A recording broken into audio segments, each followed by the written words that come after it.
Hey y'all, so welcome back to my channel. For today's video, I'm actually going to be doing another dental assisting video. If you're not interested in dental assisting or dental assisting school, that's totally fine. I know some of my subscribers are because those are the type of videos I used to make, and some of y'all are new and more into my lifestyle and food and fitness sort of videos. So don't worry, just click out and the next video will be back to those types of things. Since I know that a lot of y'all are into dental assisting, that's how you find my channel, I still want to sometimes put content out for you, maybe like one video a month, just about my thoughts and just tips and tricks I can give you guys just from my dental assisting school work experience. This video is going to be about 10 things that I learned while I was in dental assisting school. These were the 10 most important things I believe that helped me in clinicals, that helped me in the real world, that I felt like I took away and still remember to this day. So I'm just gonna go ahead and get into them, and don't forget to like and subscribe. So let's just get into the video.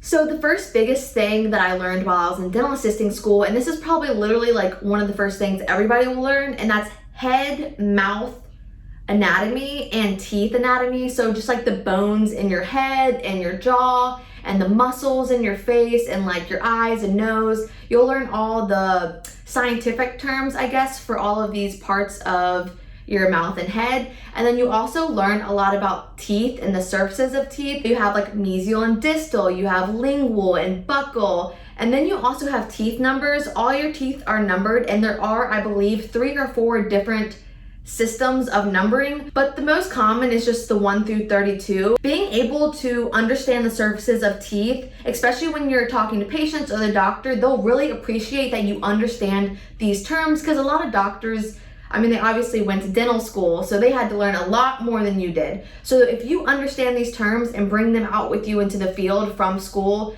they'll really appreciate that you know these words and like what they mean. It honestly, it just makes you look smarter. So maybe not necessarily talking to patients that way, talking to doctors or hygienists and stuff like that, it'll be good to know these terms.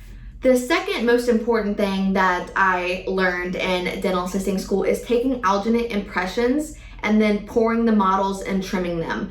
Alginate impressions were literally the biggest pain in my booty. I felt like I was never gonna get it down, and honestly, I don't think I ever started to fully at least 99% get them down until I started working in the orthodontic office, because we did so many every single day, and I finally found my groove and figured out the right way to do it. But all through dental assisting school, I just felt like I was never gonna get it. But I'm telling you, put in the practice. Take as many impressions as you possibly can, as many as they'll allow you to take, do it. Because when you go out into the real world, especially if you go into an orthodontic office, not all offices still do alginate impressions, but it is a very good skill to have in your back pocket when you're trying to get hired by somebody. Also, pouring and trimming models. If you go to a shorter term dental assisting school, say it's 3 months long, you may not really get in-depth training about how to pour model and trim it. You might get to do 1. I believe we got to do 5, which wasn't that much, but you definitely got the process. Your model may have not been perfect, but you knew what to do, and just the more practice you got, you were gonna get better. These skills are so important. Offices will be really impressed if you know how to take a good alginate impression, pour a model properly with no bubbles, and trim it to where it looks professional, because these models, a lot of times, they're gonna show patients, but they're also used to build retainers, build crowns, things like that. So it's important to have accurate models for the doctor and for the patients. Next important thing I learned is dental instruments and what order to use them in. I swear to goodness, there are thousands of dental instruments and no doctors use the same exact instruments. Every doctor will have their preferred instruments for different procedures, but there is a basic guideline that textbooks will teach you for procedures. Learn those, so when you go to clinicals and you go to your job, the doctor may say, that's not the instrument I typically use, but you're right, I could use that instrument. And then they're gonna appreciate that you knew what to use, but then they're gonna let you know what they do use. So by knowing what instruments you use or what could be used, a doctor's gonna be like, okay, she actually knows what the heck is going on right now. So learning the basic instruments, knowing which instruments go with usually which procedures. Work with as many doctors. During dental assisting school, we got to volunteer. Doctors came into the office and really gauge what sort of instruments they use to get more of an idea of just the basic layout for each procedure. That way you'll understand, okay, well, she likes this, so this could be another option. So you learn more about the instruments themselves, and you learn about different instruments that doctors may use for procedures. So it's really important just to know that and expose yourself to as many procedures with doctors as possible if you have the opportunity to. Sorry, my hands are doing this. I'm feeling crazy. The next most important thing that I learned in dental assisting school is to take x-rays, full mouth x-rays, panoramic x-rays. Is it corporal? Honestly, I don't remember exactly because I've only had to do them a handful of times, but they do this a lot in orthodontic dentistry because they need to see if the bones are fused in the hand, and that's how you'll know if someone's done growing, and then you can do certain orthodontic treatments on patients and things like that. But x-rays, another thing, I wanted to lose my mind. And I think it was because we were doing them on dummies, and we were allowed to practice pretty much as we wanted to. And then we had 2 actual live patients that we did x-rays on to get the real in person before we went to clinicals. The dummies were a pain in the butt, but I promise you, practice as much as possible. Do it literally as much as possible, because I remember when I went out to clinicals, I was so nervous. I felt like I didn't practice enough when I had every opportunity to, and towards the end, before clinicals, I definitely got a little lazy because I was like, we're almost done, like I'm almost out of here. But literally practice as much as you possibly can, and you'll be so much more confident when you're working with actual patients and taking x-rays, because x-rays can be very uncomfortable for patients, and there's a lot of ways patients can react. I've had them gag, I've had them like literally spit the whole thing out. Like, you really need to practice technique and like placing and everything like that. That might be the number one most important, is the x-rays. And we took digital x-rays. I did take some of the film x-rays when I was volunteering, but at my school we had digital, and I believe most offices use digital now. Very few I see you still use the film. So definitely practice as much as possible your x-ray taking. The next most important thing that I learned in dental assisting school was about dental materials.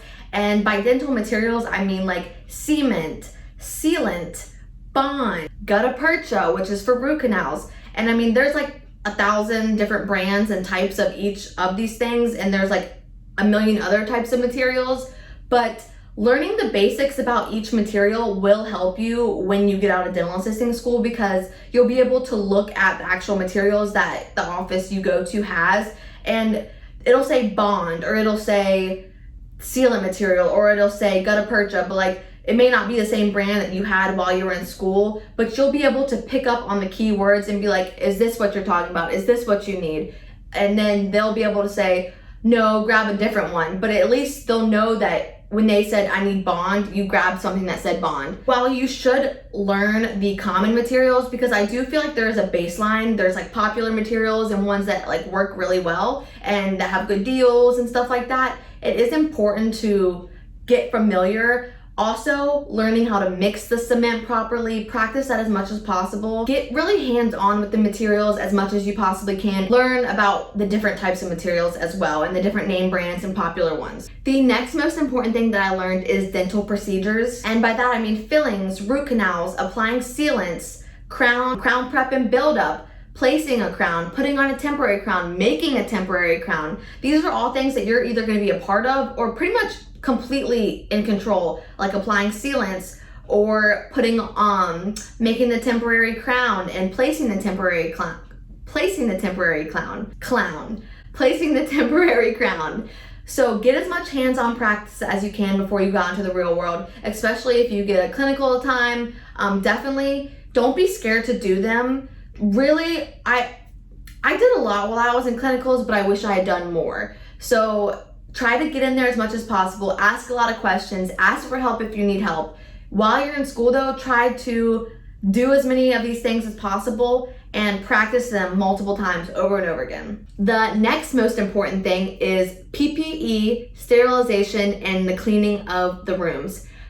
The way you put on PPE is very important, not to contaminate anything during the process of putting it on, which is very easy to do. So definitely learn the correct way to put on PPE. Make sure you're wearing PPE. If there's anything that you've learned after COVID, is wear your PPE, because especially working in a dentist office, you're around people's open mouths all day long.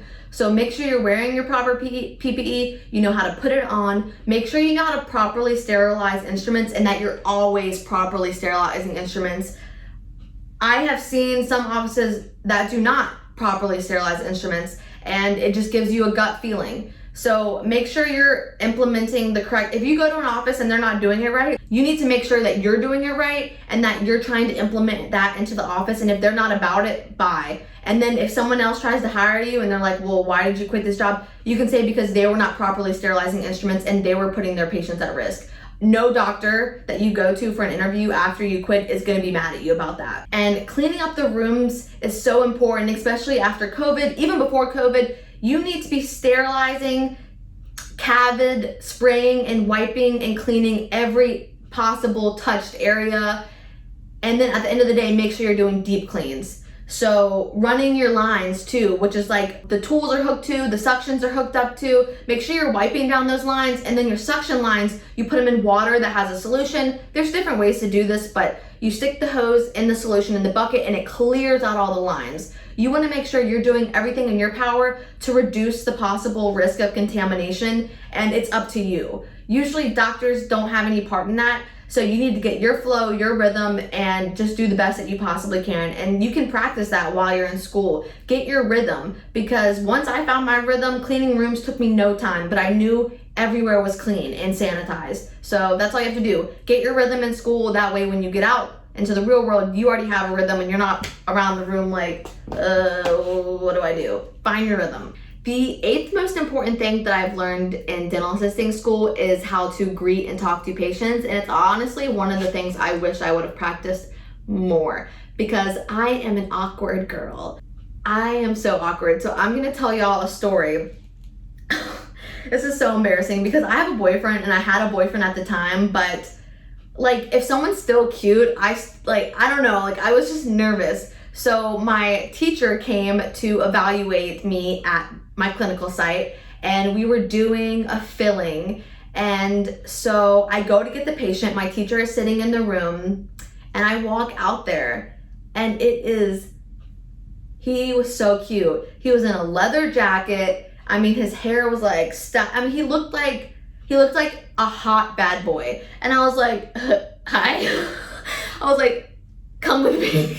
I could not breathe. And like, I love my boyfriend, don't get me wrong, but like, if anyone is even remotely attractive, I literally just like turn into a turtle. I'm like, come with me, please. So I was so awkward and I was sitting him down in the chair and my teacher just looked at me and I was like, I literally had one single tear come out of my eye because I was like, this would happen to me. And she's cackling. And I'm like doing this procedure and the whole time my hands are like this and he's like laughing and smiling. I'm like, ha! And it was just honestly traumatic to say the least. But I got to a point where like I didn't even think about what someone looked like. I was just kind, courteous, asked them questions about themselves, tried to build a rapport because a lot of these patients were going to be coming back, ask them about their families, get to know them, make sure they're comfortable and happy, and just taking the awkwardness out of that. And it definitely took time, but I remember during school practicing this with our classmates, and I believe like none of us really took it seriously because we would automatically just be like, hey, all right, come with us. Like it was just awkward and hilarious, but try to take it seriously, get that practice in, just so you're a little less awkward when you go to clinicals, because don't do what I did. Don't turtle, okay? Because I did, and it was embarrassing. The next biggest thing that I learned while in dental assisting school, and we only got to practice a little bit, is using an iTero scanner, which is basically like a camera wand and it's connected to this little rolling cart that has a screen on it. And basically this camera takes pictures, like a million bajillion pictures of all your teeth. So instead of taking impressions, sometimes offices will just have this scanner and you can basically create an impression with this scanner of the full mouth. And you can print it out. Some offices have the machine that allows you to print it out. This was so useful, especially going into the orthodontic field. This machine is very popular and it comes in handy a lot of times, especially with making retainers and showing patients their progress and like where they're starting and where they're going with like their teeth journey. So if you can have the opportunity to get hands-on experience with an iTero scanner, I do believe this is the future. I do believe in the next 5 to 10 years, every office will have one of these and alginate will slowly start going away. Some offices don't use alginate at all. So definitely, if you have the opportunity, get your hands experience that, because if you have that experience in an office is interviewing you and you're like, yes, I have had experience with the iTero scanner. No, I'm not perfect, but I know the basics of how to work it. That will definitely give you a leg up. The last biggest tip that I learned from dental assisting school, and this is so basic, but it's honestly the biggest one, and that is teamwork makes the dream work. Any good office that wants to flow properly needs to have teamwork. Everyone has those days where everybody has those days. Everyone makes mistakes. Okay, sorry. Where you just aren't at your best, where you're maybe not feeling your well and other people have to pick up the slack, and that is understandable. Everybody has those days.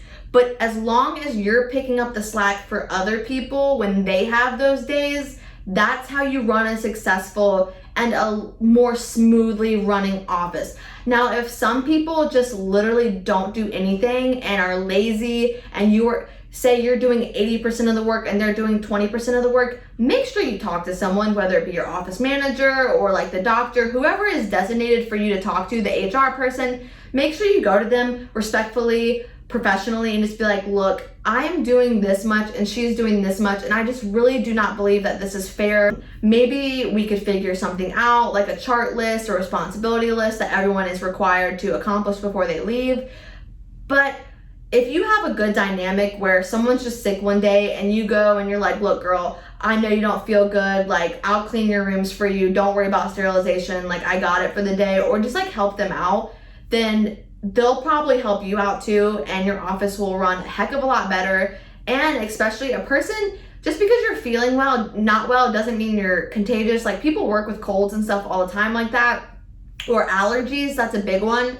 They're still gonna come to work if they know that they have a good support system, and just by them being there is gonna be better than them not being there. So just keep that in mind when you're creating your work dynamic and trying to find your place or finding a place to work. Try to find a place with a good team, people that have each other's backs, that'll help each other out, and I promise that'll make your day go by a lot better. Those are literally the 10 biggest things I can remember from dental assisting school that I feel like have stuck with me. I'm sure there's like a million other things, but these were all daily things that I had to deal with. So I hope you guys enjoyed this video. Let me know if you have any questions down below and I'll try to answer them. I love you guys so much.